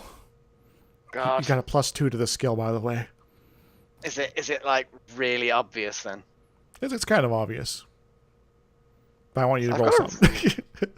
Yeah, that's fine. I have no problem rolling. I have no problem Well, it's a rolling this. tense I beat moment. it by 6. All right, then I'm going to say that you notice that it's like, oh, this is one of those sort of emergency escape hatches that usually you only use if the ship's crashed, but there's a simple combination of the latch mechanism that you can operate it and pull it open, provided that there's some sort of atmosphere outside, so the pressure can it's not too much of a difference there. Okay. So so there's no airlock. It's just literally a hatch that leads to a non-pressurized. Well, it'll be the planet's pressure atmosphere, I'm assuming. Yep. Okay. Well, I'm gonna see if This there's is- some oxygen masks as well. So, Simon, as you're passing through this area, you can notice like, oh, there's a hatch right here. So Okay. that's why I didn't want you to have running off too far. We all find a hatch. We're all basically on the same page here, I think. Yes. Yeah, everyone grabs a mask. Yeah. Once we've all got masks, we're not going to be out there for too long, so we don't need any warm clothing at the moment. Get a mask, and then I'm gonna open the hatch and see see if we've got any evidence Uh, of an escapee. I'll actually stay. Yeah, I'll actually stay back in this door closed, so I don't have to worry about the mask situation, just in case anything happens inside. Fair enough. Okay. Not a bad idea. It fills with poisonous gas. No. So, give me a strength roll for whoever's opening the hatch. Oh, fuck. Fuck! No! Okay, fine. Oh, 'Cause my it is- God. Is 12. I mean, you know what? Do you want to open it? It looks a bit tough. You want to open it, Gepwin? By 1. Must be really stuff. Not to the back seat detect, but that space underneath the hatch, if it's a straight fall, we're going to be able to see if someone used the hatch. Landed. Yeah. Or, who's our tracker? I am. Convenient then. So, Gepwin, you open the hatch. It is quite a difficult effort. The inner airlock closes automatically because it senses the pressure difference, and the air pressure starts dropping, very quickly. And Glad it they got now that mask. Yes, Glad to get that mask into them. and it now feels a little bit more like you're on top of Mount Everest, as far as the general atmosphere is concerned. The temperature starts dropping pretty quickly as well. But How far down is the ground? it looks to be about 10 feet down. Well, it should be pretty obvious if a giant robot jumped down from here. Generally, in fact, it does look like there is a sort of a light peppering of snow. There's not much, but there is some, and there does appear to be. Yes, you've noticed very obviously that there appears to be a landing spot where someone seems to have landed down there and then walked off. Someone perhaps quite beat quite my large. tracking skill by 4. Yes, it's like you think they went that way. Okay, if someone were to jump down or lower themselves into the ground, are we going to be able to get back up into the facility or back up into the ship? Are there ladders, or do you know what I mean? I have a grappling hook. Well, I was hoping that there might just be some ladders that could be deployed rather than. Well, there is a ladder you could deploy. It's sort of once again an emergency measure, so it might be difficult to undeploy it. Oh right, okay. I'm sure that from the base we can probably get down to that area of the ground. Yeah. Oh yes. There are some tractors around the corner of the base. Yeah, I think we need to follow these tracks. Not via the emergency exit of the ship. All right. Yes. Well- Close everything up, go back around, repressurize, get warm gear on, and off we go. All right. Well, we do Yeah. have access to a truck nearby with all supplies in it, so if it's the fast-walking android. Counter to that would be that we send a few guys up ahead and have the rest of the team catch up. That way we can stay hot on the trail. We minimize our risk profile. Well, I can do that if we want. I should be able to survive out there with an oxygen mask and warm coat for however long. It's kind of my thing. Cool. I have So- an oxygen mask, but I'm willing to go because it was my idea. All right. So, Buddy so cop who's hopping movie. down? Well, and I guess me and Cash. If no one else And, volunteers, yeah. Move yourselves down, out of the ship somewhere, and the rest of you guys will be off to get the truck, right? Yep, we get the truck and catch up with them. Just All right. don't run me over. How fast can you so- jump? So as you get out there, it gets even colder. It's like, woo, this is very. It's basically effectively like being at high altitude, like you're in an airplane sort of feeling. It's not super fun, but you are able to survive with what you've been able to bundle yourselves up with, and because you got enough oxygen. So even if you were unable to breathe before you now have the opportunity to. Anywho, the rest of you guys go pick up the truck, and you guys can meet up somewhere. As you guys are following the trail, and I think that's where we're going to leave it today. One thing I will say is before we head out, once we get all the truck ready, I am going to head to Norcus and Benson Prime, and I'm going to let them know what the situation is, that we have had this murder. I think we've examined the body enough. Have you examined the body enough, Cash? I mean, you've gone, so I assume you must have examined the body to your requirements. No, he can bring the body if he wants. A third volunteer, yay! In fact, I'm we're not gonna putting together a case. do they have any systems of preserving the dead in this station? Nominally, but they don't use them very often. So, they're quite small. So try not to have too many bodies. Admittedly, conveniently, they have a nice outside, which is low oxygen and cold. That is also another option. That is another option. It is. If you wrap her up in a bag or something. It seems a bit uncivilized, but if worst case scenario, I suppose, if they don't have any way of preserving the dead, then that would have to be the only option, I guess. Just turn the ship off and leave the hatch open. Or just put her on top of the ship, and just don't forget when you go to take off. Like your coffee in the morning and on top of the car roof, yeah, and drive away. What's that weird red stuff on the window? Oh, yeah. Whoops. Well, I think I need. But that's about it, yeah. I will also say that Hexslug is going to go. It says he's going to go look for Scott, so that's what he's going to be busy doing to get him updated. Okay. I'm also going to say to Hexlug, while he's here, keep an eye on the ship. If there's any way you can interface with it and keep an eye on it, then that would be great. One more question before we call the session. From what I saw, or what we know of the direction of travel of Melendrus, roughly how many degrees different? 180 degrees would be the opposite direction, obviously. 0 would be in exactly the same direction. Is she traveling relative to where we need to go with this big beam base that's 60k away? It's about, a little bit more, 20 degrees ish further to the north. Okay, so it's not completely different direction. It's sort of similar-ish. And they're also not beelining for it as well. Yeah, and also, she could still be going that way, but just having to go around a slightly easier route or something. So yeah, it doesn't eliminate that as a potential destination. However, did we get a location from where that robot said it was supposed to be positioned? Because wasn't it much closer than that? The robot said it was its positioning was, home base was effectively landing pad, a couple kilometers off and a range of like 10. So okay, everything right around here. Okay, fair enough. Well, that's about all we need to know for now. I think we have 2 missions now, and they may coincide quite strongly. Dun dun dun. If my pet theory is right, they do. Yeah, I'm beginning to think that there's some part of her that is built from these components, or she has been built from one of them from the ground up, but maybe she's got contaminated with some random upgrade. I don't know. This is all going to be a bit weird. Lots of mystery. Any other It's last a good minute thing we thing got extra detectives.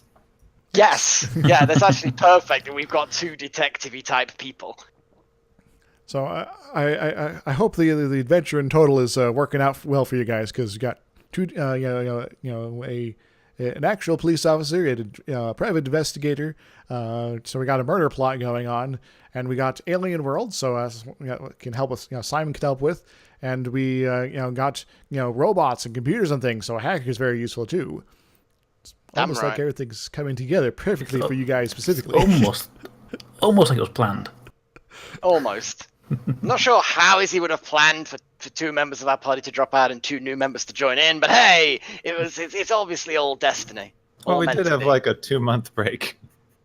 2 months? I mean, more than that. Oh yeah. So a 6+ months break. That's true. Cool. I'm happy. No. I think for next time, having a little bit more control on the situation as far as whose turn it is will be a good idea. I'll try to be better at that. So you guys aren't talking over each other. because there was a few moments. If I forgot something, something you were doing, and I just because I got distracted, I apologize. I'll see what I can do better next time. That cool? Yeah. Yep. I think one of the things that'll make it automatically better is at the moment, half of us are not knowing the other half kind of thing. So we don't really know. We don't have an intuitive grasp of interaction between players at the moment. So that'll probably get better as we have to do more sessions. So the combination of the two probably will work out. All right. Cool. Anything else we need to get sorted at this point? Are we good to go? Good. Yeah, I'm good. good. Yeah, groovy. All right, then let's do sort of a sign-off thing. So I am Izixs, of course. You can find me out on the YouTubes and the Twitches at Dr. Izixs, DRIZIXS. Let's start at the other end. Van, what's your internet presence like? Where can people find you? I have a Twitter at Van Velding. Excellent. Peter? I'm at PeterTaylorTX on Twitter, Twitch, and YouTube's doing a variety of gameplay content mostly. Cool. Gepwin? I am Gepwin on Twitter, Gepwin on Tumblr, Gepwin on this new thing called Pillow Fort, which is a cool social media platform that's trying to compete with some of the big corporate-y ones. I do game stuff on YouTube, and I co-host a new podcast with Dr. Izixs you should check out at watchersoftomorrow.com. Hooray! And Melek? I'm Melek. If you want to find me, then go for it. He's some sort of Archmage Melek on the YouTubes, I think. Yeah, it's fine. Does some of those Let's Plays things. Anyway. For a few years now. For a few years, for a little while. Yeah. All right. So thank you all the watchers, all the players, and everyone else who may wander through at some point. And also thank Roll20 for an app that's useful that also drives me crazy sometimes. And we didn't quite get to the new map I devised for this particular adventure as far as the ruins are concerned, but we'll have that perhaps coming into play next time. Ooh. Yes. Pretty simple. Excitement. Excitement. Highly exciting. Anyway, thank you very much. And of course, toodles. Woohoo! See ya. Bye, See ya. everyone.